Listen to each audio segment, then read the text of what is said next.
grabadas puestas, ¿no? Ah, ah, ah. Porque hay docentes que no autorizan que se les coloque, o sea, yo las mías las pongo. Después le he subido unas cuantas del licenciado Aragón, ahí de medio interno le he subido. Es uno de los, digamos, uno de los recursos que tienen ustedes. Claro, pero sería No por lo Google Drive. No, no, usted lo tiene que, está en la misma, ha visto que está en el aula virtual, hay bloques, unidad uno, 2, 3, 4, 5, 6. Sí. Cada unidad tiene recursos. Entonces, cuando usted hace clic en la unidad, ahí le van a aparecer todos los recursos que usted tiene. Y uno de esos es la clase grabada. Ah, perfecto. Muchas gracias porque estaba bien perdida. Ayer lo buscaba y no lo encontraba. Hace clic, hace clic ahí donde eh, tiene un iconito especial que no me acuerdo muy bien cómo es. Hace clic ahí y se empieza a reproducir la clase. Bien, muchas gracias. Ya ven.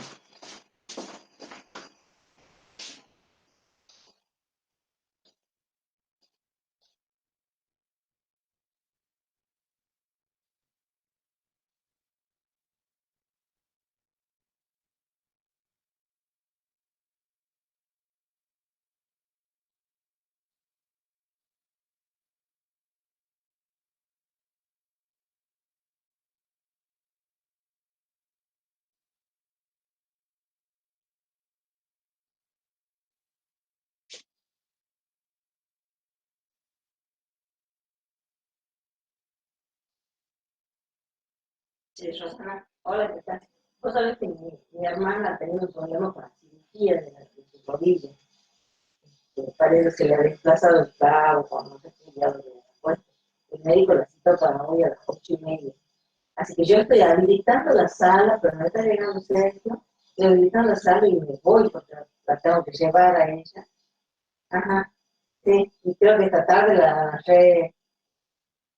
creo que la van a operar.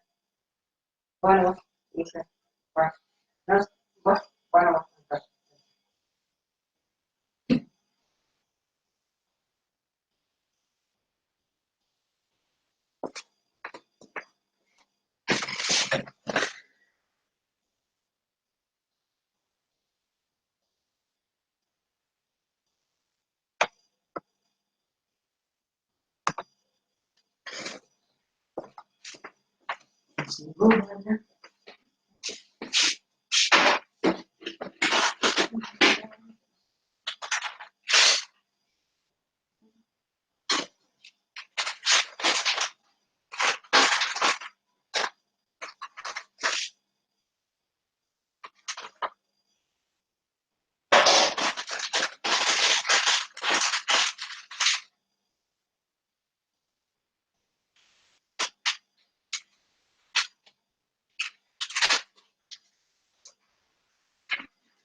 Sí, Susi, ¿vos ya estás lista?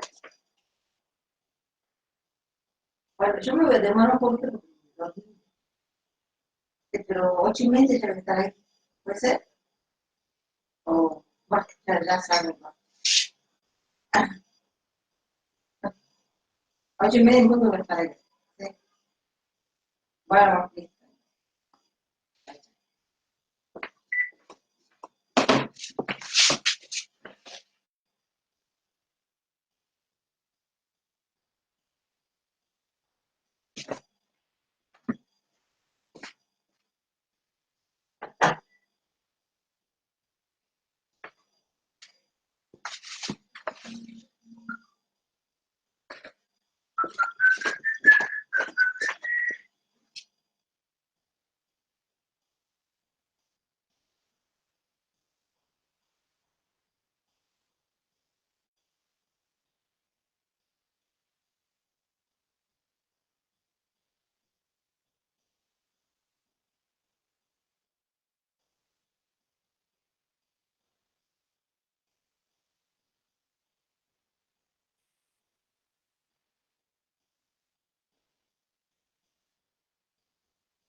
Ya llega, licenciada Aragón. Te solucionan un problemita de internet.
Para decidir que la vida no tiene solución.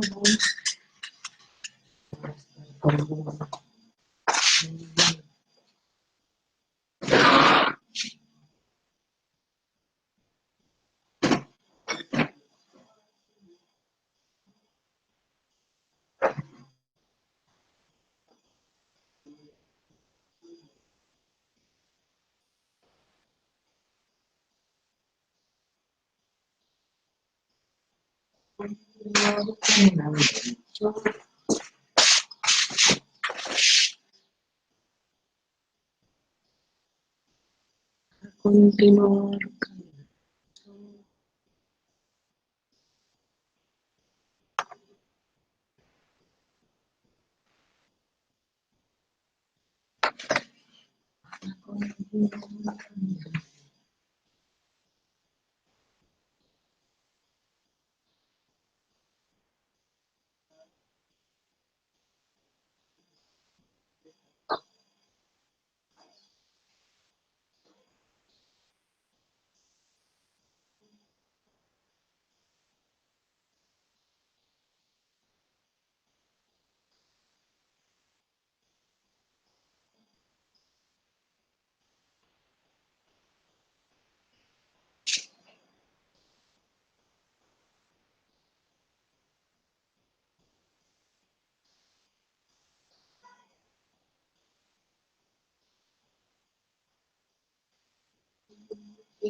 No llegó el licenciado todavía. Ay, yo me tengo que ir. Ya estoy acá. Buen día a todos. Hola, ¿qué tal? ¿Sergio? Sí, ¿cómo están? Buen día. Hola. Yo me tengo que ir porque mi hermana ha tenido un problema con su rodilla operada Sí, no hay problema. y Rosana recién va a entrar a las 9, dice. Sí, sí, sí, sí, eso me comunicó. No hay problema, sí. Les dejo entonces. Bueno, Tengan un bueno, buen día. bueno, bueno, Tengan un buen gracias. día. Chao, chao. Bueno, nos vemos. Bueno, chicos, esperamos 5 minutos a ver si ingresa algún otro compañero de ustedes y iniciamos la clase sobre, en este caso vamos a ver hepatitis. ¿Mm? Así que esperamos 5 minutos. En este momento son las 8:12, 5 minutos y las 8:17 empezamos. ¿Mm? Gracias.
Bueno, buenos días a todos, bienvenidos al aula. Vamos a pedir, bueno, pido autorización para grabar porque creo que estaban grabando las clases, así que ya voy a poner para grabar entonces, para que se quede el registro de esta clase, como venían haciendo.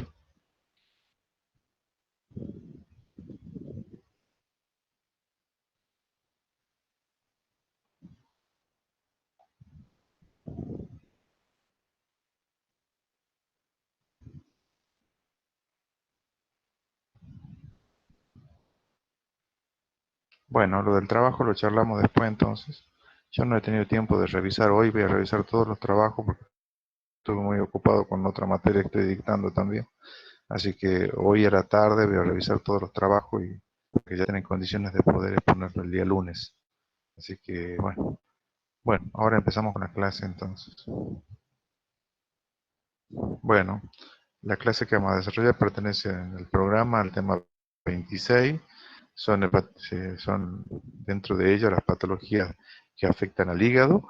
Este, en este caso vamos a referirnos a las hepatitis virales. ¿Me están escuchando, verdad? Sí, licenciado, se lo escucha bien. Bueno, bien, bien.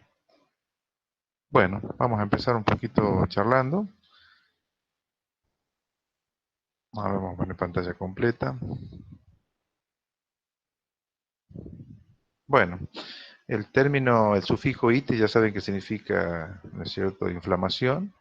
Cuando nos referimos al caso de las hepatitis, son un grupo de enfermedades que se caracterizan por producir inflamación en el hígado, en la glándula hepática, a esto nos referimos. Eh, Pueden ser múltiples las causas, ¿no es cierto?, empezando por microorganismos como virus, hongos, parásitos o bacterias que pueden ser las causantes, y también, ¿no es cierto?, determinadas sustancias o fármacos o algunas drogas que se puedan utilizar y algunas enfermedades de carácter autoinmune o metabólica, como la fibrosis quística, que va a producir una alteración, ¿no es cierto?, en las glándulas que segregan, ¿no es cierto?, determinados líquidos corporales que la lleva a que estas secreciones se hagan densas y puedan obstruir determinados conductos, esto es la fibrosis quística. Y la enfermedad de Wilson, que es una enfermedad, ustedes saben que el organismo también necesita de ciertos metales, ciertas sales, y el cobre, por ejemplo, también es necesario para algunas funciones orgánicas, pero cuando este cobre no se puede excretar con facilidad, que el hígado es quien se encarga de excretarlo, mejor dicho, metabolizarlo y después eliminarlo hacia las diferentes vías para que sea eliminado. Cuando esto se produce, este depósito, esto es lo que se denomina anormal, la enfermedad de Wilson, que es el depósito anormal de cobre en este caso, que es un metal pesado. Bueno, en cuanto a los microorganismos, principalmente nosotros nos vamos a referir a las hepatitis virales, y los virus que en mayor frecuencia producen la hepatitis son los llamados hepatotropos. Se llaman hepatotropos, ¿por qué? Porque son virus que solamente van a ir y van a afectar la glándula hepática. Así no van a producir afecciones en otros órganos, sino que van a ir y van a afectar el funcionamiento de la glándula hepática. De ahí el nombre de hepatotropos. Y bueno, así tenemos virus de la hepatitis A, virus de la hepatitis B, C, D y E. Que algunos son, digamos, el D y el E principalmente, son como alteraciones del virus del A y del B, que ya vamos a referirnos más adelante. Y bueno, la hepatitis viral son un problema creciente de salud pública en el mundo, debido a la carga de la enfermedad que producen y muchas veces la muerte que representan. El hecho de que muchas veces nosotros todavía vemos acá en nuestra provincia, en el caso de Tucumán, que hay falta de disposición de excreta o disposición adecuada de excreta, ¿no es cierto? Gente que no tiene todavía, ¿cierto? Eh, Resuelto el tema del agua potable, y eso son circunstancias, ¿no es cierto? Factores que pueden llevar a la aparición de esta enfermedad en el caso de la hepatitis A. Y bueno, y después la hepatitis B muy relacionado, ¿no es cierto?, a nosotros, el personal de salud, por el manejo de fluidos corporales, principalmente sangre. Y después también derivado de las conductas sexuales, digamos, sin protección. Y el hepatitis C es una enfermedad que podríamos llamarlo un poco antigua, porque antes de esta enfermedad generalmente, este tipo de hepatitis, se da generalmente por transfusiones sanguíneas o de hemoderivados. Pero como sabemos nosotros, antes la sangre se testeaba, pero no tenía un control riguroso antes del año 1993. Muchas personas con hepatitis C que aún viven, han logrado sobrevivir, son de aquella época que se han transfundido por alguna sangre que no se ha sido controlada con los reactivos que corresponden. Hoy, en la actualidad, la sangre está bien testeada, se hace todos los exámenes que corresponden para recién ser usada para una transfusión. En menor frecuencia y con muy baja incidencia, hepatitis se transmite por vía sexual.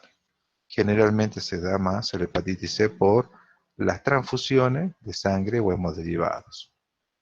Bueno, existen intervenciones efectivas para la prevención. Nosotros cada día vemos cómo se está trabajando mucho en lo que son las campañas, digamos, de prevención y de promoción de la salud, dirigidas a evitar, ¿no es cierto? Acá hay centros centinelas que se encargan de normatizar toda la atención de los pacientes, el diagnóstico y el seguimiento, que está en el Hospital Padilla, en la sala 11, que es la sala de gastroenterología, que hasta hace años, hasta el año pasado, estaba la doctora Palazzo, que era referente a nivel provincial de las hepatitis. Y bueno, estas intervenciones, digamos que cada día se está trabajando mucho a nivel de los ministerios, ¿no es cierto?, en la prevención, la detección precoz y el tratamiento de las hepatitis. Para evitar, ¿no es cierto?, que aquellas hepatitis, principalmente como la hepatitis B y la hepatitis C, que son las que pueden llevar a cronificar, a ser una hepatitis crónico, y con la consecuente, digamos, alteración o complicación, como sería el hepatocarcinoma, o en su defecto la insuficiencia hepática con un posterior trasplante hepático, ¿no? En ese caso, ya cuando hay una insuficiencia hepática, que es el estadio final de una hepatitis, ¿no es cierto?, va a dar como resultado que la glándula no funcione y necesite ser trasplantado con un, ¿no es cierto?, donante compatible. De hecho, que eso ya se tiene estudiado y visto al respecto. Bien, otro elemento que aparece acá muy importante es la prevención específica, que esto a partir del año 2000, 2005, empieza a formar parte de los calendarios de vacunación. A esto me refiero la vacuna contra la hepatitis A y la hepatitis B, que en el caso de la hepatitis B, ¿no es cierto?, por ley, está dentro de las normas nacionales de vacunación, donde el personal sanitario se tiene que vacunar para prevenir, ¿no es cierto?, y que está más en riesgo con respecto a la hepatitis B. Bueno, vamos a hablar un poquito de la epidemiología de estas enfermedades. De repente hay periodos que se hablan de las hepatitis, ¿no es cierto? Hay periodos que no se hablan. Hay por ahí una enfermedad silenciosa que anda dando vuelta y por ahí no se le da la dimensión que corresponde, ¿no? Bueno, estas hepatitis están presentes en todo el mundo. Ya hemos dicho hace un rato, en el caso de la hepatitis A, inclusive la hepatitis D, que es una alteración del virus, de la misma conformación, están presentes sobre todo en aquellos sectores donde el saneamiento es deficiente, no hay agua potable, porque el agua va a actuar como un vehículo por donde se va a transportar el virus y así va a contagiar a las personas. Y después también, ¿no es cierto?, la mala disposición de excretas y en algunos casos, ¿no es cierto?, alimentos que no estén bien cocinados, bien preparados o mal manipulados, que no se han tenido los cuidados que corresponden. Hay sectores del mundo donde ya pasa a ser una cuestión endémica, donde se presentan grandes brotes, que pasa a ser algo dentro de la epidemiología de esa región, pasa a tener un carácter endémico alguna de estas hepatitis. En el caso de la hepatitis A me refiero. Bueno, en la Argentina la hepatitis A ha ocasionado brotes epidémicos cada 3 a 4 años, hasta el año 2005. O sea que ustedes ven muchas veces en las escuelas, cuando no se lavan los tanques, ¿no es cierto?, donde el agua se deposita y los niños tienen que usarla, muchas veces la falta de este cuidado puede llevar a que haga brote en alguna escuela, por ejemplo, ¿sí? Por eso se toma muy en serio el cuidado, ¿no es cierto?, de la provisión del agua potable. Y después también los testeos del agua, que sea agua realmente potable en condiciones de ser bebida. Entonces en Argentina hasta el año 2005 había muchos brotes en cuanto a la hepatitis A. Y bueno, gracias a la incorporación de la vacuna, ¿no es cierto?, que se hace al año de vida, esto ha ayudado bastante a controlar, digamos, los brotes de esta enfermedad. Hacia fines del año 2000 ya se incorpora también la vacunación con el hepatitis B. ¿Mm? Principalmente, ustedes habrán visto en comunitaria cuando vieron el calendario de vacunación para los recién nacidos. Generalmente el recién nacido ya sale con su dosis de la maternidad para estar protegido contra la hepatitis B. ¿Mm? Y esto ya forma parte del calendario nacional de vacunación. Y después también en el año 2013 se ha incluido esta vacuna, ¿no es cierto?, en aquellos niños que quizás no hayan recibido a los 11 años, para darle una inmunización mucho más completa, ayudándolo a prevenir esta enfermedad. Con respecto a la hepatitis B y C, son consideradas infecciones de baja prevalencia en nuestro país, cuya prevalencia, ¿no es cierto?, están dadas más o menos en la cantidad de 0,8 a 1,2 respectivamente.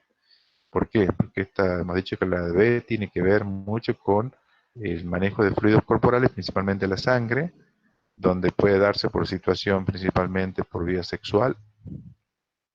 Bueno, yo creo que se ha trabajado mucho también en campañas de concientización para el uso de métodos de barrera, es cierto, principalmente nos referimos al preservativo, de manera más responsable, así prevenimos estas enfermedades también. Y en cuanto a la hepatitis C, también, ¿no es cierto?, la prevalencia ha bajado bastante. ¿Por qué? Porque hablamos recién de los controles exhaustivos que se le hacen a la sangre cuando se produce la donación, ¿no es cierto?, antes de ser transfundida, requiere una serie de estudios, todas las enfermedades que conocemos, se hace un buen testeo para recién poder, ¿no es cierto?, transfundirla a otro paciente. La hepatitis D está circunscrita únicamente a las personas infectadas por el virus de la hepatitis B. Perdón, hace un rato me confundí, dije A con D. Es A con E y la B con AD. Generalmente estas personas, ¿no es cierto?, son las que están infectadas con el virus del B, y actualmente es muy poco frecuente en Argentina, no se ve tanto hepatitis D o hepatitis delta, que se llama también. Es de muy baja prevalencia, inclusive la incidencia prácticamente cero. Y la hepatitis E que está subdiagnosticada en nuestro país, que está muy de la mano de la hepatitis A, porque es una variante o una alteración del virus de la hepatitis A. Y está subdiagnosticada, y en nuestro país por ahí a veces no se le da la importancia o no se ha hecho un buen testeo también. Bueno, esto en cuanto a los aspectos epidemiológicos de la enfermedad. Ahora vamos a ver la forma de transmisión. Bien, vamos a referirnos principalmente a la transmisión fecal oral. Acá, ¿no es cierto?, en qué situación se da en el virus de la hepatitis A y de hepatitis E, que se transmiten por esta vía fecal oral. ¿Cuál es el vehículo? Es el agua y los alimentos contaminados con heces o materia fecal. Entonces, al ser por distintas prácticas, ¿no es cierto?, al consumir agua, aguas que por ahí no se tiene en cuenta de que estén en condiciones de potabilidad, o aquellos alimentos que han sido manipulados en la vía pública por personas que no han tenido el cuidado de lavado de manos, esa sería la forma, ¿no es cierto?, es cómo se produce el contagio, pero los dos vehículos serían el agua principalmente, ¿no es cierto?, y los alimentos contaminados. En cuanto a la transmisión parenteral, ¿cierto?, a través de cuando hablamos de parenteral nos referimos a algún pinchazo o cualquier lesión que implique, ¿no es cierto?, contacto con sangre. El virus de la hepatitis B, C y D se transmiten por vía parenteral. Principalmente, ¿no es cierto?, el vehículo por el cual el virus va a viajar y se va a producir es a través de la sangre y lo hemos derivado. ¿Y cuál es la situación que me puede llevar al contagio? Puede ser las relaciones sexuales sin protección y los accidentes biológicos en el caso del personal de salud, ¿no es cierto? Y cualquier otra lesión que me ponga en riesgo, ¿no es cierto?, me ponga en contacto con el virus. ¿Se entiende hasta ahí, chicos? Sí, licenciado. Bueno, muchas gracias. Y después tenemos la otra forma de transmisión, que es la transmisión sexual. Como su nombre lo indica, a través de una relación sexual. Y los virus que se pueden transmitir por acá es el virus, ¿no es cierto?, de la hepatitis B, de la hepatitis D, y con muy baja frecuencia, digamos que con muy baja incidencia, de la hepatitis C. ¿Cuál es el vehículo? Son las secreciones genitales, ¿no es cierto? Y el semen. Particularmente allí, ¿no es cierto? Es cómo va a viajar el virus, ¿no es cierto?, de una persona a la otra. Y digamos, la situación sería la relación sexual, ¿no es cierto?, en distintas vías que se adopte, ¿no es cierto?, digamos, sin protección.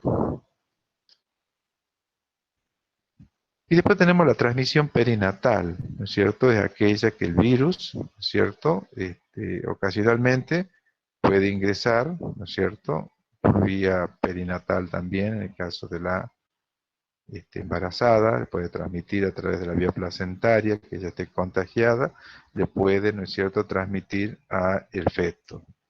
Por lo tanto, ¿no es cierto?, se tendrá que tener en cuenta cuando se haga el control prenatal, si tiene todas las inmunizaciones la embarazada, de tal manera de hacer la prevención específica para evitar, ¿no es cierto?, que por vía perinatal se pueda producir, ¿no es cierto?, el contagio, tanto por vía placentaria o en el momento del parto, por los fluidos corporales que se pueda contagiar el niño, a través del cordón umbilical, por ejemplo.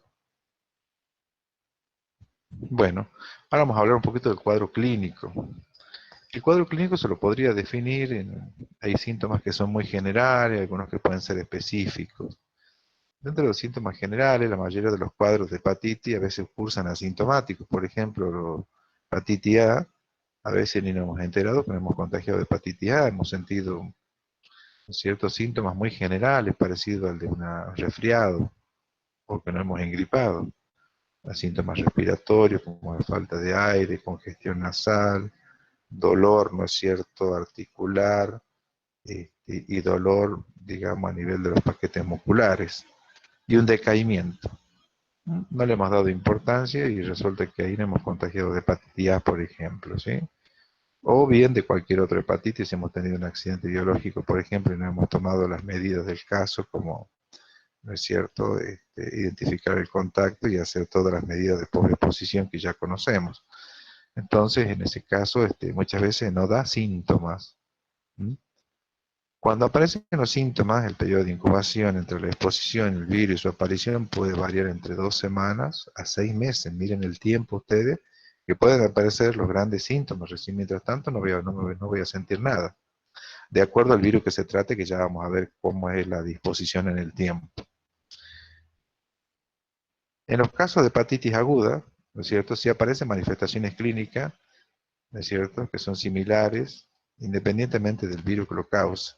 Los síntomas pueden ser, hay gente que sí lo ha percibido como tal, por ejemplo, fiebre, puede aparecer malestar general, puede aparecer falta de apetito, puede aparecer náusea, el dolor abdominal, puede haber una fase que se llama ictérica, donde la piel se pone de color amarilla, porque hay un exceso de bilirrubina circulante por la misma inflamación de la glándula hepática, y esto se va a traducir en el color amarillo de la piel y de las mucosas, y puede haber un aglandamiento de la glándula hepática transformándose en un hepatomegalia. En el caso de resolución desaparecen espontáneamente en 2 o 3 semanas. Y por ahí una vez no le he dado la importancia que corresponde, ¿no? En los niños menores de 6 años, la hepatitis aguda generalmente no provoca síntomas la mayoría de las veces, de una forma asintomática. A mayor edad la sintomatología aparece, ¿no es cierto?, mucha más en el adulto, se va presentando de otra forma. Acá pueden ver ustedes el caso de la hepatitis A, ¿cierto?, periodo que tiene de poder presentar los síntomas, pueden ir de los 15 a 50 días, por un promedio de 28 a 30 días. En el hepatitis B es mucho más tiempo, ¿no es cierto?, me lleva hasta 6 meses, 25 a 180 días, con un promedio de 60 a 90 días. El hepatitis C también guarda cierta relación con la hepatitis B, de 14 a 180 días. El hepatitis D de 15 a 64 días, un periodo mucho más acotado. Y lo mismo que el hepatitis E, perdón, de 15 a 60 días también, donde empiezan a aparecer los síntomas.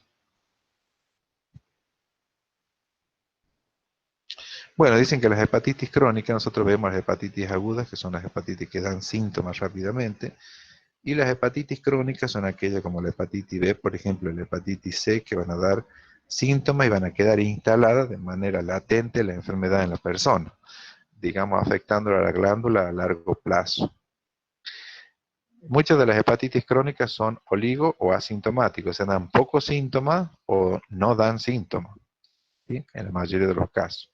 En muchas ocasiones la afección del hígado pues, se diagnostica de forma casual, muchas veces cuando uno se realiza un análisis y le piden un perfil hepático y ahí vemos que están alteradas las enzimas hepáticas, por ejemplo. Ahí se detecta de manera, digamos, casual. ¿Por qué? Porque cuando no da los síntomas, generalmente la persona no consulta y el médico tratante ya inmediatamente tendría que sospechar, la sospecha clínica, pedir un laboratorio, con un laboratorio de perfil hepático, donde se pida enzimas, por ejemplo, hepáticas, que estén alteradas las mismas, ya es un indicador de que algo está pasando en la glándula hepática. Y de allí, ¿no es cierto?, ya se harán las pruebas específicas que son las serológicas, para hepatitis A, para hepatitis B, para hepatitis C. Bueno, hay algunas formas clínicas que aparecen con menor frecuencia, pero tienen características particulares, que a veces empieza como una hepatitis agudo, pero puede complicarse y puede llevar a la muerte de la persona. Por ejemplo, una situación puede ser lo que se denomina la hepatitis fulminante, que es una forma grave de hepatitis caracterizada por la aparición de la insuficiencia hepática, donde la glándula empieza a tener una falla en su funcionamiento. Ustedes saben que el hígado, allí donde se metabolizan muchos de los productos del nutriente que consumimos y de las drogas que se toman desde el punto de vista farmacológico, se van a metabolizar en hígado y van a ser después excretadas por otras vías. ¿Se imaginan ustedes que si nuestro hígado no puede trabajar y convertir eso, y metabolizar esos productos van a seguir activos dentro del organismo y van a empezar a producir un efecto de intoxicación? Como por ejemplo sucede cuando tiene que el amonio transformarlo en urea, por ejemplo, el amonio que surge, por ejemplo, del metabolismo de las proteínas, de los productos nitrogenados que se llaman, se hace un proceso bioquímico al cuerpo, los transforma en amonio y ese amonio tiene que ser, ¿no es cierto?, desdoblado después o convertido en urea para ser eliminado.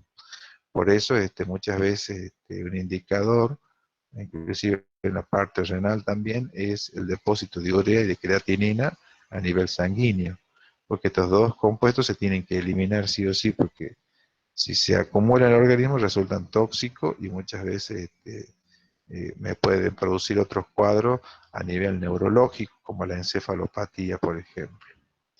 Entonces, decíamos de la hepatitis fulminante, que es la forma grave de la hepatitis caracterizada por una aparición, hemos dicho recién, de la insuficiencia hepática. Puede haber también una alteración de la coagulación, se pueden alterar ya sea las plaquetas o algunos de los factores que participan en la coagulación intrínseca, y también puede darse la alteración a nivel de la producción de la vitamina K que participa en la hemostasia, y puede producir, ¿no es cierto?, una coagulopatía.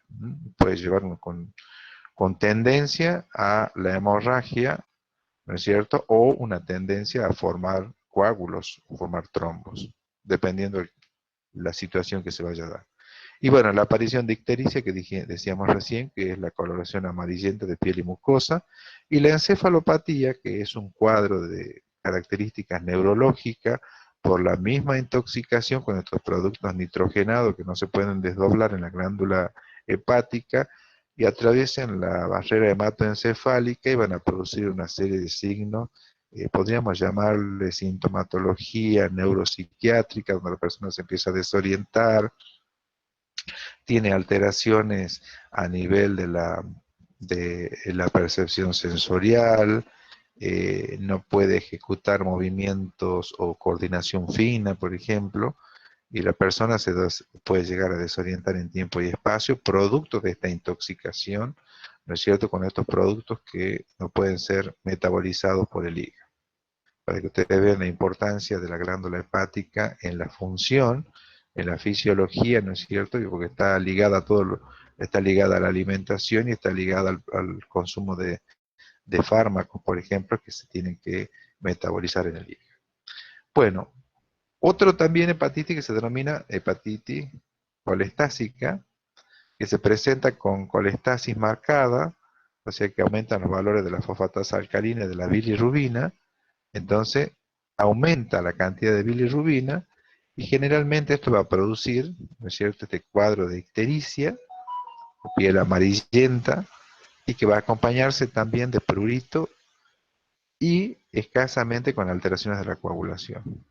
El prurito se produce, ¿no es cierto?, porque está muy elevada la bilirrubina y está dispersa por todo el organismo y a la acción de la luz puede producir este efecto, ¿no es cierto?, de picazón o de prurito. Y después tenemos la que se denomina la hepatitis bifásica. Luego que se ha producido la recuperación del cuadro inicial de la hepatitis, reaparecen signos clínicos de laboratorio. Aparentemente parecía ser que se ha resuelto, pero al pasar un tiempo empiezan a aparecer signos de que la infección no se ha resuelto todavía. Y la hepatitis prolongada, las manifestaciones clínicas del laboratorio de hepatitis se extienden en un periodo mayor a 3 meses. Por eso, el tema de tener una hepatitis no se termina con que me digan, bueno, haga reposo, cuídese con la alimentación, sino que hay que hacer controles posteriores. Controles posteriores están dirigidos a que no se presenten estas instancias de complicación, tanto hepatitis fulminante, colestásica, bifásica o prolongada. Así que generalmente el hepatólogo o el gastroenterólogo, cuando hace los controles posteriores, van a estar dirigidos, ¿no es cierto?, a ver de que no haya ninguna alteración de este tipo. Bien. Bueno, en cuanto a las específicas, a los signos específicos, en el caso de la hepatitis A, hemos dicho que presenta poco o nada de sintomatología en el 70 al 80% de los casos. Después dice que más del 80% de las personas con hepatitis A se recuperan en un periodo de 3 meses. Y como le he dicho yo hace un rato, hemos tenido casos que han pasado totalmente asintomáticos y desapercibidos. Después, cuando se fueron a hacer un laboratorio, se da con que habían tenido alguna vez hepatitis. ¿Sí? Bien. Por supuesto que esa persona no está en condiciones de ser donante, ¿no es cierto?, ni de sangre, ni de órganos tampoco, porque, bueno, ha tenido el curso de esta enfermedad. En cuanto a la hepatitis B, las hepatitis B son asintomáticas en muchos casos. El 90% de los casos adquiridos son por vía perinatal, pueden darse algunos, ¿no es cierto?, que van a evolucionar a la cronicidad. Perdón, acá es parenteral. El riesgo promedio de la cronicidad en los adultos es aproximadamente el 5%, es bastante bajo. La hepatitis fulminante se produce en al menos el 1%. Ven que dentro de la variedad de la hepatitis B existe la variedad que vimos recién de hepatitis fulminante. Hay mucha gente que lo puede llevar a la muerte, este tipo de hepatitis, porque se complica. Pero no obstante, ¿no es cierto?, la prevalencia sigue siendo bastante baja. En nuestro país representa la causa más frecuente de trasplante hepático en adultos por hepatitis fulminante. Aquellas personas que ya han tenido la hepatitis B y han hecho la insuficiencia hepática y han hecho la hepatitis fulminante, donde la glándula hepática ya no funciona realmente, no cumple con su función, entonces una alternativa terapéutica sería el trasplante, ¿no? Por supuesto, en el camino hay otros tratamientos nuevos que han salido, como, qué sé yo, tratamiento monoclonal que se llama, que son fármacos nuevos que se están usando con muy buenos resultados, pero bastante caro, que no se lo puede afrontar muchas veces, dirigida a un sector, digamos, que puede comprarlo, pero bueno, una alternativa final sería, ¿no es cierto?, el trasplante hepático. En cuanto a la hepatitis C, más del 95% de las infecciones por hepatitis C son asintomáticas y subclínicas también. El 20% de las personas con hepatitis crónica, debido al virus de la hepatitis C, va a desarrollar lo que se denomina cirrosis, que es una complicación a nivel de la glándula. Esta complicación se da, ¿no es cierto?, porque se producen nódulos de fibrosis a nivel de la glándula. Los hepatocitos se van a transformar en tejido fibrótico sin función, y entonces la glándula se va a llenar de este tejido fibrótico y va a perder totalmente, ¿no es cierto?, su fisiología. Y eso va a llevar a que después pueda el paciente entrar en una insuficiencia hepática. Ustedes han visto que muchos de los pacientes, hablábamos al principio, porque no solamente por virus se puede tener hepatitis, sino que también por alcohol puedo tener una hepatitis tóxica por alcohol, pueden hacer, ¿no es cierto?, estos pacientes alcohólicos terminan haciendo este cuadro de cirrosis, que muchos de ellos terminan, ¿no es cierto?, haciendo cuadros de encefalopatía y de ascitis. Ustedes han visto que el abdomen se llena, toda la zona, ¿no es cierto?, la zona del peritoneo se llena de líquido debido a una gran complicación que sufre la glándula, que va a traducirse después en lo que se denomina hipertensión portal. Todo el sistema portal se altera y se produce una hipertensión, aumenta la presión de este sistema y va a producir una alteración a nivel de los flujos que allí llegan. Por lo tanto, como resultado va a dar la ascitis. Esas personas que tienen un abdomen prominente, lleno de líquido, que después hay que hacer funciones para sacarle ese líquido, porque si no, este líquido se acumula y le altera la función respiratoria, porque produce un desplazamiento del diafragma, produce también alteraciones a nivel digestivo, porque produce todo un desplazamiento de los intestinos, y por lo tanto va a producir distintas manifestaciones en el paciente. Y bueno, y después también puede aparecer ya el hepatocarcinoma, que es el cáncer de la glándula hepática, en un tiempo no mayor de 20 años. Así que hay que tener en cuenta que la hepatitis C generalmente, eso podríamos decir es bastante letal el que lo tiene. Generalmente son muy pocos los pacientes, muy pocos realmente en este momento, los pacientes que tienen hepatitis C.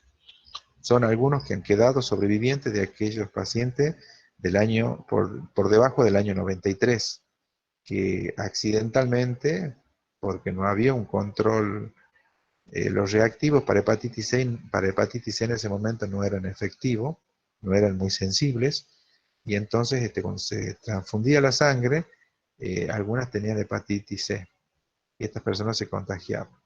Se resolvió por un lado el tema de la golemia, transfundiéndolo, pero se les complicó la vida con la inoculación accidental de este virus, que les complica la vida porque muchos han terminado con insuficiencia hepática, muchos han terminado con trasplante, bueno, y otros han terminado, por supuesto, murieron.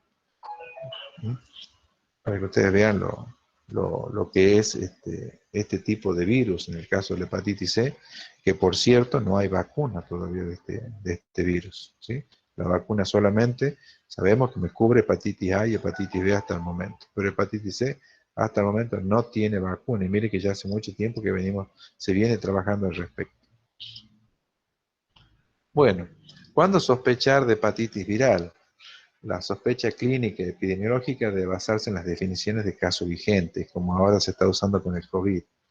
¿Cuándo es un caso sospechoso clínico? Toda persona que presente ictericia, por ejemplo, o elevación de las transaminasas que hablábamos hace un rato, a más de 2,5 veces sobre el valor normal, no atribuibles a otra causa, ¿no? O sea que no puede ser porque ha tenido, qué sé yo, un traumatismo o ha tenido una intoxicación con otro elemento que me pueda significar el aumento de las transaminasas, o porque tenga un hígado graso, o porque haya tenido, qué sé yo, un traumatismo hepático, supongamos, ¿sí? Por una contusión en un accidente. Si no está presente estas causas, hay que sospechar de que puede ser una hepatitis, ¿sí? A eso se refiere definición de un caso sospechoso clínico, donde dice acá que el valor de las transaminasas, que son esas enzimas que yo hablaba hepática, cuando el valor está 2,5 veces más del valor normal, que para muchos son hasta 40 unidades que se pueden esperar como valor normal, dependiendo del laboratorio cómo lo titule de valor de referencia, el valor, digamos, no atribuible a otras causas, como decíamos recién, y al menos uno de los siguientes síntomas. Además de tener las transaminasas elevadas del paciente, va a tener malestar general, dolores musculares o articulares, astenia, o sea, decaimiento, hiporexia, o sea, una disminución del apetito, puede tener náusea, vómito o fiebre. Si el paciente presenta las transaminasas elevadas y alguno de estos síntomas, ya decimos que es un caso sospechoso. Definición de caso sospechoso de transmisión perinatal.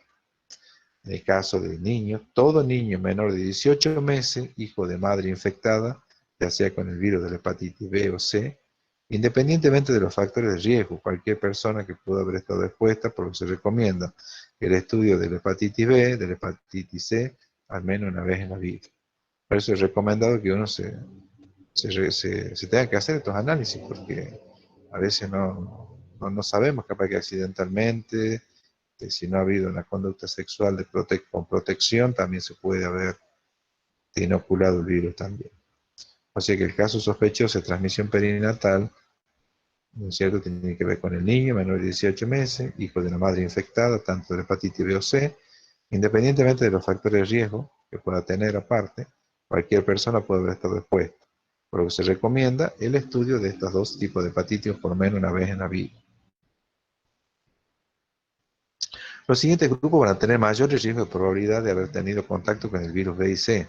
Personas que presentan antecedentes de infección de transmisión sexual o de contacto sexual sin uso de preservativo. Personas convivientes y contacto sexual de personas con infección aguda o crónica de hepatitis B o C que ya estén diagnosticadas y que ya tengan esta hepatitis. Personas con VIH. Personas con antecedentes de transfusiones de sangre o hemoderivados, ¿no es cierto? O de órganos, en particular anterior al año 93, incluso si lo han recibido por única vez, de lo que hablamos hace un rato. Personas con antecedentes de consumo de drogas, ¿no es cierto?, de administración por vía endovenosa o inhalatoria, que hayan compartido objetos para efectuar esta práctica, o sea, que hayan compartido jeringas, agujas. Personas con antecedentes de hemodiálisis también, ustedes saben que el manejo de hemodiálisis está, al trabajar con la sangre directamente, al usar una bomba extracorpórea que va a ser de riñón artificial, y el manejo de los fluidos corporales, y que no se hayan tomado las medidas de bioseguridad correspondientes, es también de alto riesgo. Por eso estos pacientes tienen la obligación de vacunarse con hepatitis A, por un lado, y sobre todo hepatitis B. ¿Por qué? Porque por el manejo de sangre y tienen también punciones. A veces son 3 veces a la semana que se le tiene que hacer punciones al paciente, porque son 3 veces a la semana que se van a dializar. Ustedes saben que para eso, para hacer la hemodiálisis, el paciente se coloca un implante a nivel del brazo que se llama fístula, una fístula arteriovenosa, donde se hace lo que se llama un shunt, donde se une una arteria y una vena, y allí se va a colocar estos trocar, que son unas agujas gruesas, para que por un lado salga la sangre, va al dispositivo que es la bomba que hace del riñón artificial, donde está el filtro, que es el que se encarga de filtrar los productos de desecho, y después vuelve a ingresar por la otra vía, que sería por la vía arterial. Eso se da en el periodo de una hora y media aproximadamente que se hace la hemodiálisis. Entonces, estas personas tienen, por supuesto, el riesgo. Y por supuesto también el personal de salud. Personal de salud, ¿no es cierto?, que trabaja, manipula fluidos corporales, está manejando también cortopunzante, tiene un alto riesgo, ¿no? También acá no la hemos mencionado, pero bueno, creemos que ya son muy pocas, personas en particular mujeres, que pueden practicar, ¿no es cierto?, la prostitución y no tienen controles sanitarios, también pueden ser pasibles, ¿no es cierto?, de contagiarse de esta patología. Bien, ¿cómo se confirma un diagnóstico de hepatitis? Se considera caso confirmado todo sospechoso que tenga un diagnóstico de hepatitis por laboratorio. O sea, tengo que hacerme la serología. Pruebas de antígeno y anticuerpo específico para los virus, primero, y después medir la carga viral también. Y después lo que se habla mucho ahora, que es el estudio, la investigación del nexo epidemiológico, ¿sí? Si yo veo que un chico que adquiere la hepatitis A, por ejemplo, entonces se estudia bien el nexo epidemiológico y probablemente, como le decía al principio el ejemplo, haya sido por contaminación, ¿no es cierto?, del tanque de agua de la escuela y los chicos toman agua de la escuela. O bien porque se haya hecho supongamos, una reunión familiar o una reunión vecinal, por ejemplo, y o alguno de los alimentos que se han servido estaba contaminado, ¿no es cierto?, con algún virus, que ha sido de vehículo del virus. Por lo tanto, ahí se estudia bien, se ve el nivel de proximidad, se ve los contactos, ya se determina todo lo que se llama el nexo epidemiológico, ¿sí?, para determinar bien cuál es la fuente, de dónde ha salido. Y después, bueno, se va a estudiar, por supuesto, de acuerdo a los casos que se van presentando, si representa un brote o no. Bueno, frente a un cuadro de hepatitis, es muy importante realizar la anamnesis completa del paciente, preguntando los datos, preguntando todo lo que signifique de relevancia para que yo pueda establecer esto que se llama el nexo epidemiológico, ¿no? Tanto en la hepatitis A como en la hepatitis B o C. ya que esto permite identificar los posibles exposiciones y orientar, por lo tanto, al tipo de virus que podría estar involucrado y los contactos, ¿sí? Entonces, ¿qué información se puede recabar? Por ejemplo, si es usuario de drogas intravenosas, si ha recibido alguna transfusión y se acuerda qué fecha ha sido, si se ha practicado tatuaje o la colocación de un piercing, ¿no es cierto? Porque, bueno, ya saben ustedes que hay eh, lugares donde no están habilitados desde el punto de vista sanitario, no tienen todas las medidas que corresponden a la higiene y a la esterilización del material, y muchas veces allí se puede producir el contagio en estos lugares. Por lo tanto, ustedes saben que acá fiscalización sanitaria es muy exigente con respecto a él. Y el que se practique un tatuaje tiene que ver que sea un lugar seguro, que esté habilitado y que reúna todas las condiciones de bioseguridad correspondientes, ¿no? Bien. También, bueno, se determina la fecha ahí. Si concurre a una institución escolar recreativa, deportiva o social también, si se trata de un niño. Si reside en una institución, puede ser una institución geriátrica. Si tiene o tuvo contacto con personas con hepatitis C, bueno, después también con respecto a ahí he puesto unos puntos, pero tiene que ver con las cuestiones sexuales, o preguntas si se usa preservativo, se protege, las diferentes vías que usan, los contactos con los que ha tenido, si ha sido un contacto, dos contactos, se trata todo de buscar por ese lado los nexos, ¿no? Y bueno, y en el caso de personal de salud, si se ha producido algún tipo de lesión, digamos, accidental o accidente biológico llamado, si aplicó el protocolo, ¿no es cierto?, post-exposición y el protocolo que se da a continuación, que es para que se hagan las pruebas, los dosajes, tanto el paciente como el operador, que en este caso puede ser el enfermero médico, según se trate, para establecer si el paciente, generalmente en la historia clínica ya se tiene el antecedente, si tiene algún tipo de enfermedad infectocontagiosa y se puede contagiar por fluidos corporales, o no, o muchas veces no se conoce. Por lo tanto, generalmente cuando se activa el protocolo de post-exposición, una de las cuestiones que se hace es, como hemos visto en bioseguridad, primero lo post-exposición hay que activar el sangrado, lavarse, hay que ver qué superficie ha sido la que se ha afectado con el fluido corporal, si ha sido si ha sido piel intacta, si hubo una punción, si ha sido en mucosa, de allí se va a ver cómo es el tipo de lavado que se hace, si va a ser un lavado con agua y jabón, si va a usar una solución estéril, generalmente se usa en mucosa, como por ejemplo la mucosa ocular, y a continuación, ¿no es cierto?, se va a usar, bueno, antisépticos, si se trata de una lesión en piel, y después se va a tapar con una gasa estéril. Y a continuación se le va a leer un consentimiento informado. Se activa el protocolo, por supuesto, con el servicio de infectología que corresponde. Se le lee un consentimiento al paciente para extraer una muestra de sangre, ¿no es cierto? Él tiene que estar consintiendo que va a participar en el protocolo. Se le toma una muestra al paciente de sangre y otra se le toma a la persona que se ha accidentado y se hacen todos los controles, tanto para hepatitis como para VIH. Se hace el test rápido, después se hace el test que es más el específico, para determinar, después se vuelven a repetir las pruebas, y en algunos casos ya donde se puede sospechar de que el paciente esté con hepatitis, se va a hacer la gamma globulina, que se llama hiperinmune, de hepatitis B, se le hace, que ya serían los anticuerpos ya formados al paciente, se le administra al lesionado, a los efectos de neutralizar el efecto del posible efecto de la virosis, y si no fuera así, ¿no es cierto?, se hacen los controles y después se irá a vacunas. Si se trata de VIH, en el caso de esto se va a hacer la toma de antirretrovirales, que se inicia precozmente, hasta que surgen las últimas pruebas que van a confirmar si ha sido negativo o positivo. Así que ese es el protocolo, cómo se está trabajando. Y por ejemplo, nosotros en la práctica, cuando algún alumno se expone a un accidente biológico, se va pinchado con una aguja, tenemos que activar este protocolo. Entonces tenemos que inmediatamente ver la historia clínica, hablar con el médico de cabecera y preguntar los antecedentes del paciente, comunicar al servicio de infectología, y de allí tenemos que ir al centro Musa, que está en la calle Rondó, casi esquina Jujuy, el doctor Musa, y y allí se va a hacer todos los controles posteriores, se toma la muestra del paciente, que generalmente la hace el docente o el personal de la sala, y la muestra del alumno que le toman en el laboratorio. Y de ahí se hacen todos los controles. Dios quiera que no nos pase. Generalmente cuando nos pasa esta situación, es un gran estrés para el alumno, un gran estrés para el docente.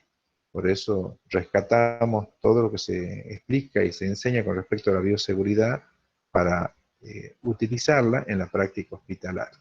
Que Dios quiera cuando vamos a la práctica no nos suceda nada de esto, ¿no? Tragamos una práctica segura, pensando siempre que no hay pacientes de riesgo, sino que hay, hemos dicho siempre, procedimientos de riesgo, ¿no? Todos los pacientes también se los debe tratar desde el punto de vista de ciertos principios de la bioseguridad como la universalidad. ¿Qué significa esto? Que ningún paciente tiene colgada la serología en una pulsera o en un collar que yo pueda determinar si lo tiene. Por eso al recibir el paciente tengo que usar, si tengo que usar el barbijo, uso el barbijo, si tengo que usar el guante, tengo que usar el guante, a todos por igual. De eso se trata, digamos, el criterio de la universalidad. Bien. ¿Cómo se trata a la persona con hepatitis viral? Bueno, en general las hepatitis agudas particularmente no tienen un tratamiento sintomático, ya que la sintomatología se revierte espontáneamente a las pocas semanas. La persona al principio puede estar decaída, capaz que no haga la fase ictérica, o sea, capaz que no se pone amarillo su piel, quizás puede haber un poquito de repercusión a nivel de los fluidos corporales como orina, la orina se puede, por el efecto de la bilirrubina, puede volverse un poquito más oscura o colúrica que se llama, quizás las heces se pueden desteñir un poco también, ser un poco más pálida. Esos pueden ser dos indicadores quizás que se puedan tener en cuenta, pero a nivel, digamos, de la repercusión física, el cuadro generalmente en una semana el paciente se siente mejor, empieza a alimentarse, empieza a tener más fuerza, se recupera.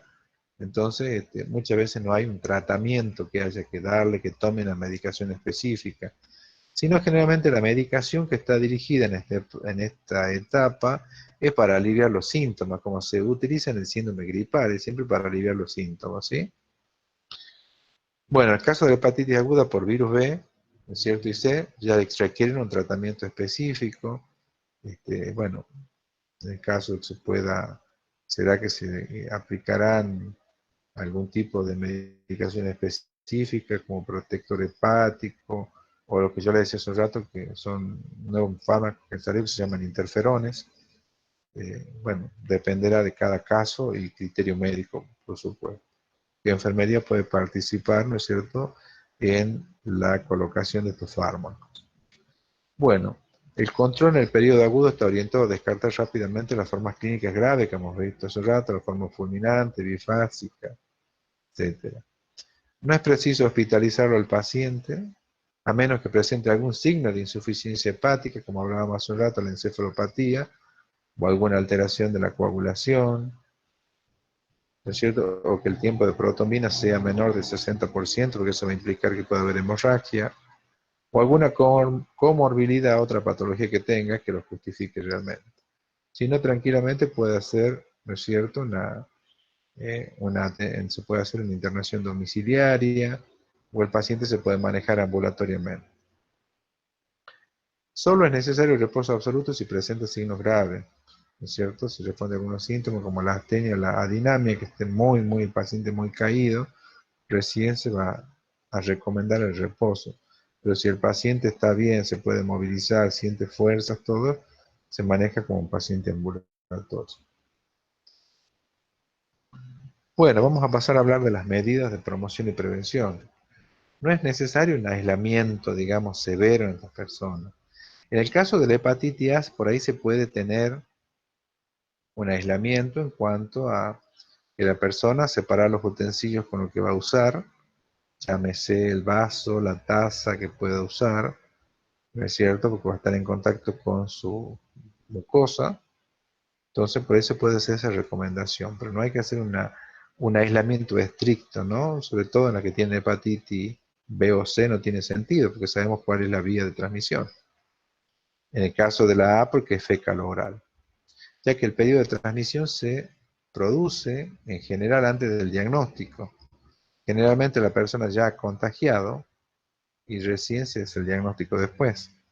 Así que lo que después, cuando se hace la ubicación del nexo para confirmar el caso, hay que ver cuáles han sido los contactos. Y a esas personas habrá que estudiarlas después. Aunque se deben observar las medidas de bioseguridad adecuadas en cada modalidad de transmisión. En el caso que se trate de una hepatitis A o E, además se indica lavado de manos frecuente, adecuado manejo de las excretas, con lavado, ¿no es cierto?, de las manos posterior y limpieza del sanitario con lavandina por eliminación de partículas virales en materia fecal, como sabemos que la transmisión es fecal oral también. Cuidado de los elementos personales, de higiene, cepillo de dientes, utensilios para comer, que es lo que yo les decía recién, eso vamos a tratar de separar, que sean de uso individual. Pero no es que tenemos el leproso en la casa, no. Lo separamos para seguridad de los contactos o los convivientes, que van a ser en cierto modo contactos estrechos, ¿no? Consumo de agua potable, filtrada o clorada, según sea el caso. En el caso que se trate de hepatitis B o C o D, además se va a indicar evitar el contacto de sangre con fluidos corporales con la, ¿no es cierto?, de la persona, evitar el contacto sexual sin protección de esta persona. Las personas con hepatitis crónica, que son quienes habitualmente deben ser evaluadas. Hepatitis virales son infecciones transmisibles y potencialmente evitables. Ya sabemos por las distintas vías. La vacunación, las medidas de higiene para prevenir la transmisión fecal-oral y las medidas profilácticas para evitar la transmisión parenteral o sexual son los ejes en los que se debe trabajar, ¿no es cierto?, los equipos de salud. La hepatitis virales son infecciones transmisibles y potencialmente evitables. La vacunación, bueno, es lo que hablábamos recién. Educar en prácticas de higiene. Indicar las siguientes medidas: lavado de manos con agua y jabón, ¿no es cierto?, el cepillo de uñas para manipulación, ¿no es cierto?, de alimentos y eliminación de excretas. Utilización de la lavandina concentrada, ¿no es cierto?, al 1% para lavar los objetos que pudieran estar en contacto con materia fecal. En aquellas poblaciones con déficit de provisión de agua potable se debe proporcionar información sobre cómo va a potabilizar el agua de manera adecuada. Una alternativa puede ser usando la cloración para hacer una sanitización del agua para consumo. Ahí vemos un cuadrito donde da una explicación del agua. Y bueno, y promover las prácticas sexuales protegidas. Se debe informar y sensibilizar acerca de la importancia de mantener prácticas sexuales con protección a través del uso de preservativos. Bueno, algunos diagnósticos que podemos trazar, ¿no es cierto?, para esta patología. Puede ser la intolerancia a la actividad relacionada con la fatiga y astenia, manifestada por cansancio y malestar. Alteración de la nutrición relacionada con la anorexia y la dispepsia, manifestado por merma ponderal, o sea, disminución del peso. Riesgo de deterioro de la integridad cutánea relacionado con prurito en piel debido a la ictericia, manifestado por sensación de comezón en la piel. Dolor abdominal relacionado con la hepatomegalia, manifestado por fatiga e incomodidad. Alteración de la temperatura corporal relacionada con la infección viral, manifestado por hipertermia. Estos podrían ser algunos diagnósticos que se pueden aplicar, ¿no es cierto?, en el caso de esta patología de hepatitis. Vamos a ver cuáles son las complicaciones potenciales, los problemas potenciales. Perdón, acá era complicaciones potenciales. Puse problemas yo, pero es complicaciones potenciales. Una de las complicaciones potenciales, debido a que el paciente entra en una anorexia o una hiporexia, puede darse la alteración de la nutrición, que eso va a tener una repercusión a nivel del peso de la persona o de la merma ponderal, como hablábamos recién. Muchas veces personas que han cursado una hepatitis A, muchas veces, al cabo, ¿no es cierto?, de que se resuelve y se van los síntomas, la persona ha tenido una pérdida importante de peso. En el caso de la hepatitis B o C, ¿no es cierto?, la complicación potencial puede ser el hepatocarcinoma, que lo hemos mencionado, o sea, el cáncer de la glándula hepática.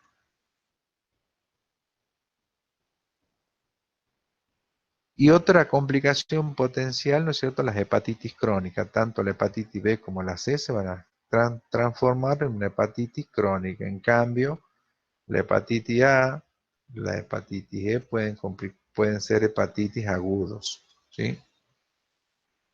Y después también puede presentarse, porque al haber una alteración de la glándula, se altera algunos de los elementos de la cascada de coagulación intrínseca, o bien se puede alterar la síntesis de la vitamina K, se puede producir una coagulopatía, ya sea alteración de, digamos, de la coagulación.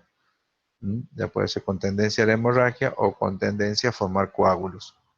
Dependerá cómo será la alteración que se presente. Insuficiencia hepática, ¿no es cierto? Ya el cese de funcionamiento de la glándula, donde ya no funciona la glándula, hay una insuficiencia, donde la última alternativa va a ser el trasplante. Allí también eso es una complicación potencial que se puede dar tanto en la hepatitis B como en la hepatitis C. Y después otra complicación derivada de la insuficiencia hepática también, o de la cirrosis, que sería una complicación también, la encefalopatía, que se va a dar, ¿no es cierto?, por una alteración a nivel neurológica, donde el paciente se va a desorientar en tiempo y espacio, y va a tener otras repercusiones también a nivel, digamos, físico, ¿no?, como he dicho, la presencia de ascitis. Bueno, la hipertensión portal también por un mal funcionamiento de la glándula, que la hipertensión portal va a llevar a que tenga la presencia de ascitis, y también, no lo puse acá, pero puede existir, si ustedes lo leen en la bibliografía, la presencia de varices esofágicas. Al producirse la hipertensión portal, se produce como una hipertensión venosa a nivel del sistema venoso periférico, sobre todo en el tronco, y las venas que tapizan todo lo que es, digamos, la capa interna del esófago, la capa mucosa, tienden a dilatarse formando como varices, muy semejante a las varices de los miembros inferiores. Que esas varices se pueden complicar porque se pueden romper y producir un sangrado, que es lo que se denomina hemorragia digestiva alta. Y esos sangrados muchas veces, si no son tratados de manera urgente, puede llevarlo a que el paciente pierda volemia y haga un shock hipovolémico con la muerte inclusive. Bueno, mucha bibliografía hay al respecto para poder leer sobre esto. El libro de Bruna la tiene lindo también. Y no me acuerdo si les he subido un fascículo de hepatitis que escribió el Ministerio de Salud de la Nación, que está bastante bueno, donde he sacado algunas de las cosas que hemos hablado ahora. Si no está subido, ya voy a revisar en biblioteca y se los voy a subir, ¿sí? Está bastante completo, inclusive me da ahí unos protocolos. Hay un árbol de decisión que se hace cuando se detecta una hepatitis A, un B, un C, un D, un E. Me explica qué debo hacer, si me da positivo, me da negativo, qué conductas se deben tomar en cada caso, ¿no? Así que, bueno, espero que les haya aportado y la hayan podido entender esta patología, que es una patología, ¿no es cierto?, infecciosa, de orden viral. Así que bueno, ahora vamos a ver si hay alguna pregunta para hacer y bueno, alguien quiere aportar alguna información extra que tenga. Estoy a su disposición. No sé si lo quieren preguntar por el chat. Buen día, licenciado. Necesito consultarle sobre el trabajo grupal. Ah, bueno, ya lo hablamos eso cuando terminemos. ¿Alguien quiere preguntar algo de la patología?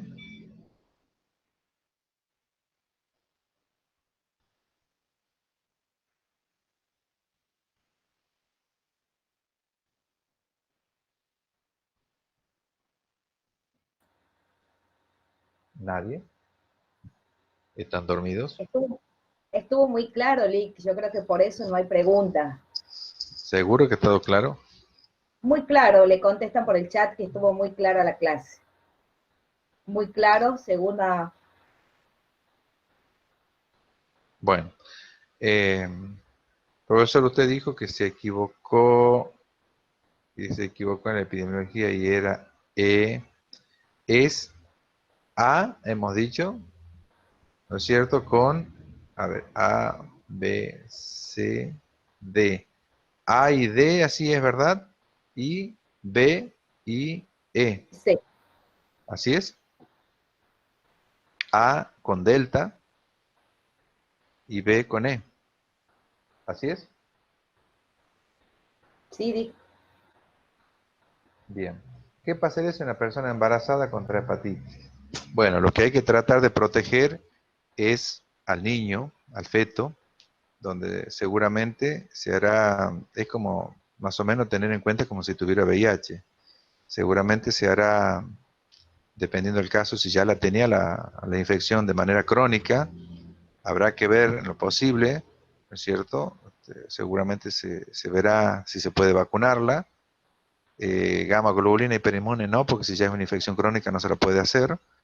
Sí se va a tener mucho cuidado al momento del parto, porque en el parto se puede producir digamos, la contaminación en un parto, porque bueno, hay presencia de sangre y puede ingresar a través de la mucosa.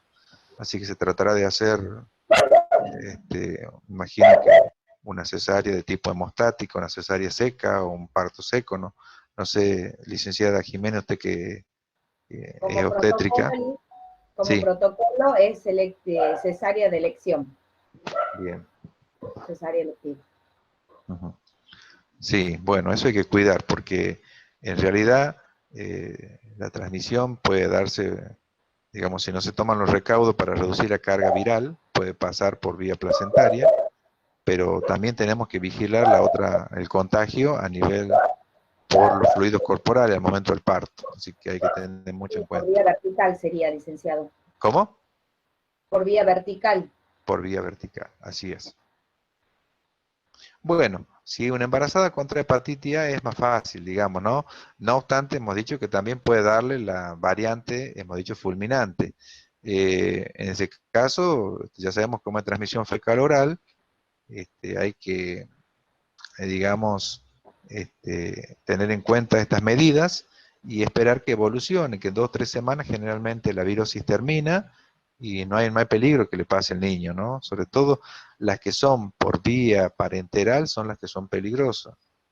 Son, hemos dicho, la hepatitis B y la hepatitis C, principalmente esas dos, porque de la otra tiene una baja incidencia, hemos dicho, que generalmente son casos muy aislados que se presentan y nosotros no hemos tenido conocimiento ahora de que se haya producido, por ejemplo, por E. ¿Mm? Muchas gracias. Otra cosa más, profe, ¿qué número del tema sería? Creo que le he dicho tema 26. Tema 26, ¿sí? El tema 25 sería un repaso de lo que son los conceptos anatomofisiológicos de este tema, que sería la revisión de estructura y función de la glándula hepática y de todo el sistema, digamos, biliar que abarca la glándula y conocer la estructura y la función. Eso sería el tema 25 y el tema 26, hepatitis viral. Sí, el 26 según el cronograma de los temas. Bueno, bien. Bueno, ustedes saben que en época de verano, sobre todo, el tema del agua, el agua que se asegura. Nosotros seguimos todavía con muchas, sobre todo en la zona periférica, personas que se han instalado en las villas, que no tienen las condiciones sanitarias, entonces llámese de agua potable, o muchas veces tienen un solo grifo y los vecinos van a sacar ese grifo, muchas veces la contaminación puede estar, ¿no es cierto?, en el momento de que la persona toca el grifo o acciona el grifo, también se puede por mal lavado de manos, y después con el tema de las excretas, ¿no?, principalmente producidas por los vectores como la mosca.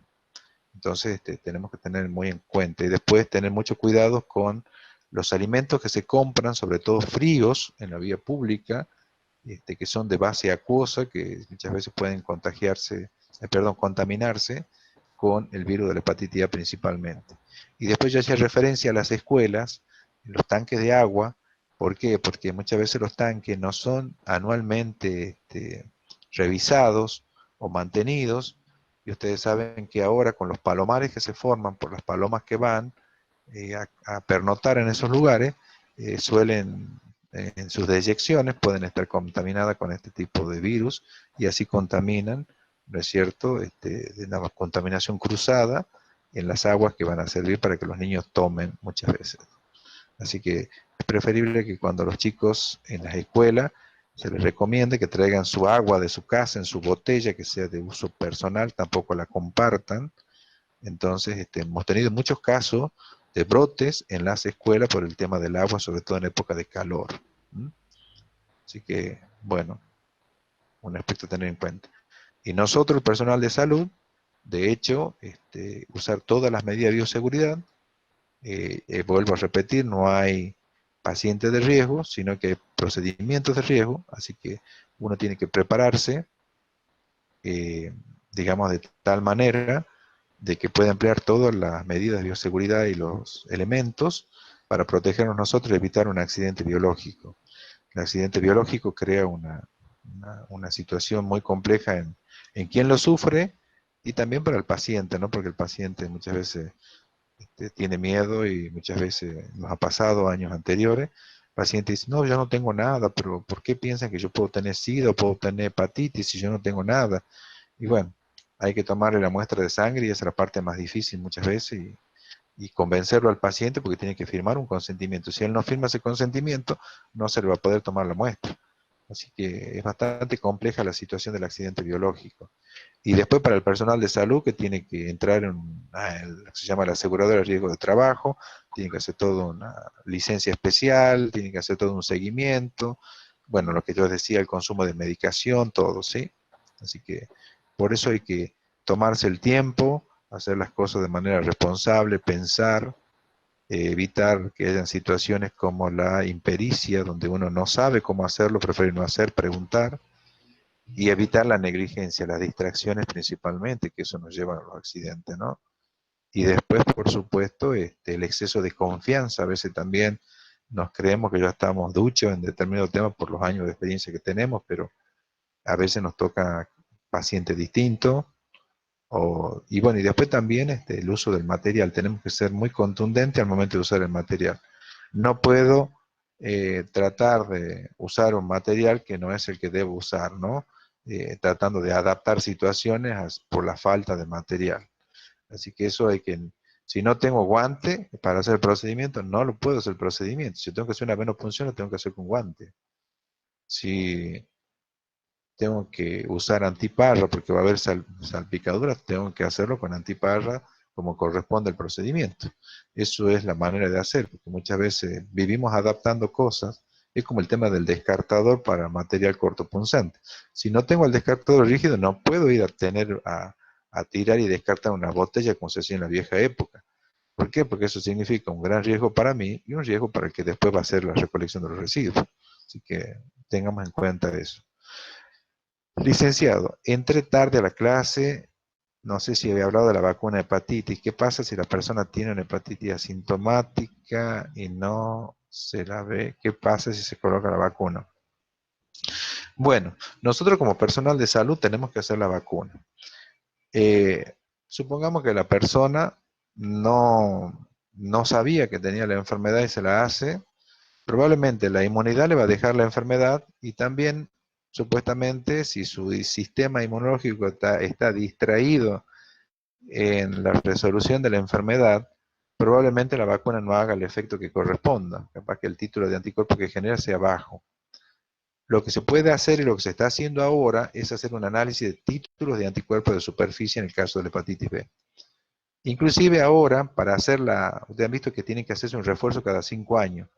¿Qué están haciendo ahora los infectólogos? Los infectólogos están mandando que se hagan un análisis del título de anticuerpos. Si el título está alto, no hace falta hacerse un refuerzo ahora. ¿Es así, licenciada Jimena? ¿Usted está trabajando en el hospital? ¿Están trabajando con ese criterio o no? Sí, con ese criterio. Bien. En ambos hospitales, recuerden el Padilla y en el Hospital Centro de Salud también. Bien. Bueno, eso es lo que, o sea que teóricamente la enfermedad me va a generar una inmunidad natural, o sea que voy a formar anticuerpos.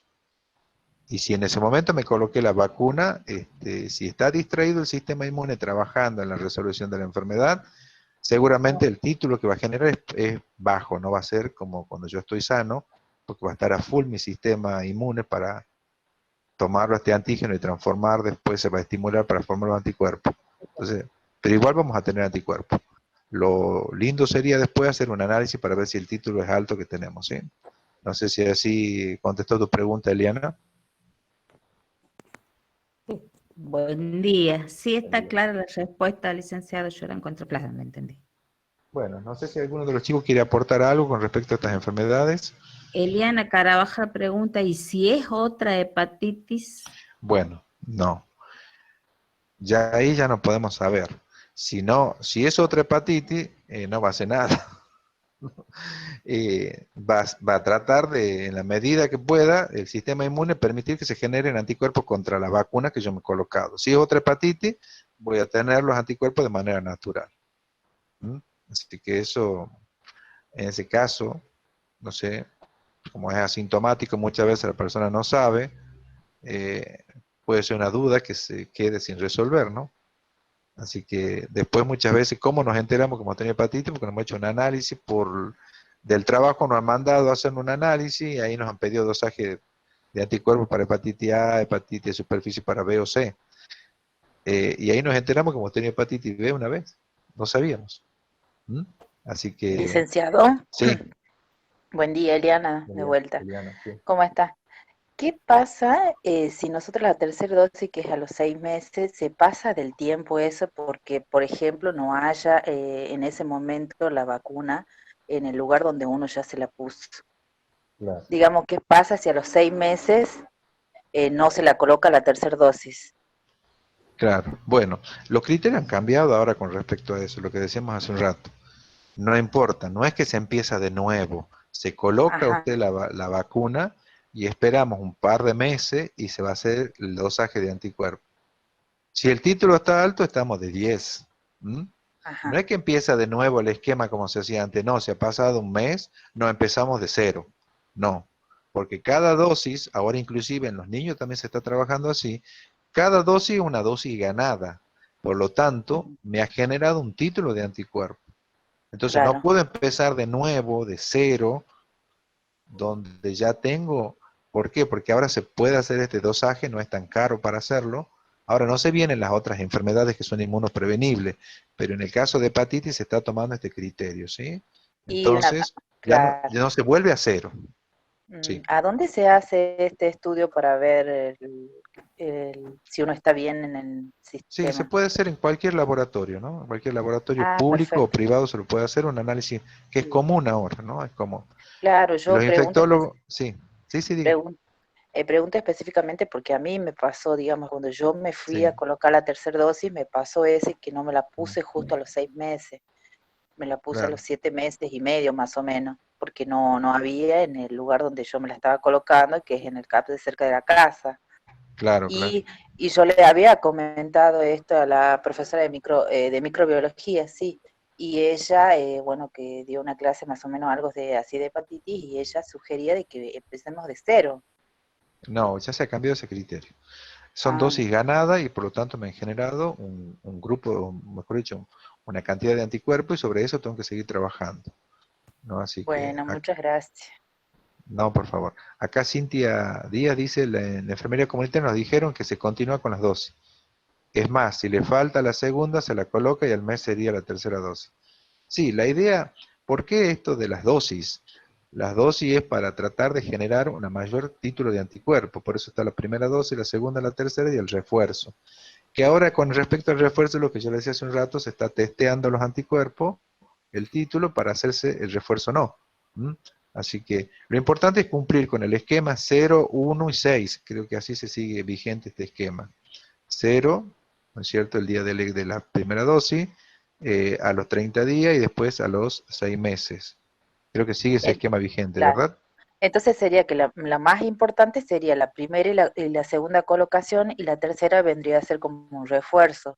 No. Digamos, No, no. Tenemos habría que que hacer, hay que hacer las 3 dosis. ¿sí? No, ya sé, pero digamos, la más importante hacerla en el tiempo que dice es la 0 y la segunda dosis que sería el mes. Así es. Sí, sí. Ajá. Por ahí no Y la entienden, otra disculpe, a los 6 licenciado, meses. Sí, el concepto de esquema completo. El esquema completo son 3 dosis, ¿sí? Puede ocurrir que no haya conseguido la tercera porque no hay en existencia o por lo que fuere, claro. pero el esquema completo está representado por 3 dosis, Por aunque el no número se de la dosis. haga a los 6 meses Así justo, es. ¿sí? Sí. Sí, han Muchas cambiado mucho gracias. han cambiado mucho esos criterios ahora, porque antes, en la vieja época, nosotros trabajábamos así. El chico perdió el esquema de vacunación y empezábamos de cero todo, y había que hacerle unos 20 pinchazos más o menos cuando teníamos la oportunidad de vacunarlo. Hoy no, hoy el criterio ha cambiado, ¿no? Y también el criterio también que se tiene muy en cuenta ahora es población de riesgo. Ustedes han visto que la vacuna antigripal de la influenza estacional y de la H1N1 no ha venido para todos, ha venido para los grupos de riesgo. Como acá mencionábamos nosotros, también grupos de riesgo. O sea que, ¿quiénes serían los grupos de riesgo, por ejemplo, para la hepatitis B? Serían las personas, ¿no es cierto? Principalmente el personal de salud, ¿sí? ¿Quién más seguiría? Seguirían las personas, por ejemplo, hemodializados. ¿Por qué? Porque se va a trabajar con fluido corporal y van a trabajar una máquina extracorpórea. El recolector de residuos, ¿no es cierto?, que trabaja a nivel hospitalario por un probable accidente biológico que pueda llegar a sufrir. Y cualquier otra persona que esté trabajando, ¿no es cierto?, de manera directa en un geriátrico con un paciente y pueda lesionarse y tener contacto con sangre. Y bueno, y después, por supuesto, si tuvieran control sanitario, las trabajadoras sexuales que tendrían que tener el esquema de vacunación también. Y por supuesto, se está usando ahora, desde el punto de vista perinatal, al recién nacido, ¿sí? Por ahí es importante que tengan presente, ¿no es cierto?, que los criterios van cambiando y como profesionales tenemos la obligación de estar actualizados, ¿sí? La información que les da el licenciado es al día de hoy, a la fecha de hoy, lo que no quiere decir que dentro de 6 meses o en el año próximo, porque ya estamos, no estamos tan lejos, los criterios, ¿no es cierto?, de inmunizaciones se van modificando. Sí. Y bueno, nosotros como personal de salud, vuelvo a hacer hincapié en la gran responsabilidad que tenemos para nuestros pacientes y para nosotros mismos, ¿no? Aplicar las medidas de bioseguridad, porque hay casos de que personas que se han contagiado con hepatitis B. Y esas personas de la hepatitis C, que son pocas las que quedan, pocos casos que han sido por debajo del año 93, gracias a Dios se ha perfeccionado el tamizaje de la sangre ahora, el control, va con reactivos de alta sensibilidad, así que hoy la sangre es una sangre segura, ¿sí? En aquella época había reactivos buenos, pero no eran tan sensibles, ¿no es cierto? En el caso de la hepatitis C, por eso se ha ocurrido mucho contagio. Muchos de esos pacientes, muchos de ellos ahora han sido trasplantados porque, bueno, han hecho una hepatitis crónica que han presentado ciertas disfunciones hasta que han llegado a la insuficiencia hepática y, bueno, no había alternativa más, o se trasplantaba o se moría. Y bueno, hay gente también que todavía está en la espera, esperando, ¿no es cierto?, un trasplante de un donante que sea compatible, de hecho, ¿no? Así que es un tema complejo que nosotros por ahí no le damos importancia. Inclusive en la hepatitis A hemos tenido la variante de los casos fulminantes. Así que hay gente con una hepatitis que pasa inclusive a ser desapercibido de manera asintomática. Hemos tenido casos que han muerto con hepatitis A, porque le ha tocado la variante esta fulminante que presentó todo el cuadro con una severidad bastante agresiva y bueno, ha producido esta insuficiencia hepática que llevó a la muerte. Por eso no hay que, digamos, restarle importancia a esta enfermedad, ¿no? Sobre todo a la hepatitis A. Así que yo me acuerdo que antes, cuando yo tenía un familiar, cuando era chico, que tenía hepatitis A, y más o menos cuando se detecta que se confirma que tenía hepatitis A, más o menos lo llevaron a la pieza de atrás del fondo y no tenía contacto, un aislamiento severo, no tenía contacto con nadie, aproximadamente 21 días que más o menos pensaban que ya se podía cortar la virosis, ¿no? Así que, bueno, tengamos en cuenta todo esto. ¿Alguna pregunta más o algún aporte que quiera hacer alguien?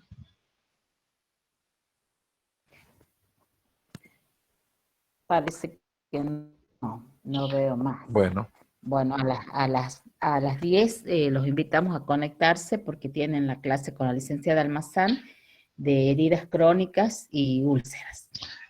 alguien quería preguntar respecto al trabajo. Yo hoy a la tarde voy a ver todos los trabajos y les voy a dar la aprobación o bueno, la corrección. La verdad que ayer estuve sin internet todo el día, sigo sin internet porque estoy en la casa de otro familiar que me ha hecho la atención de prestarme tempranito el internet. No he podido corregirla, así que hoy mi compromiso es a la tarde, hasta las 6 de la tarde, tratar de terminar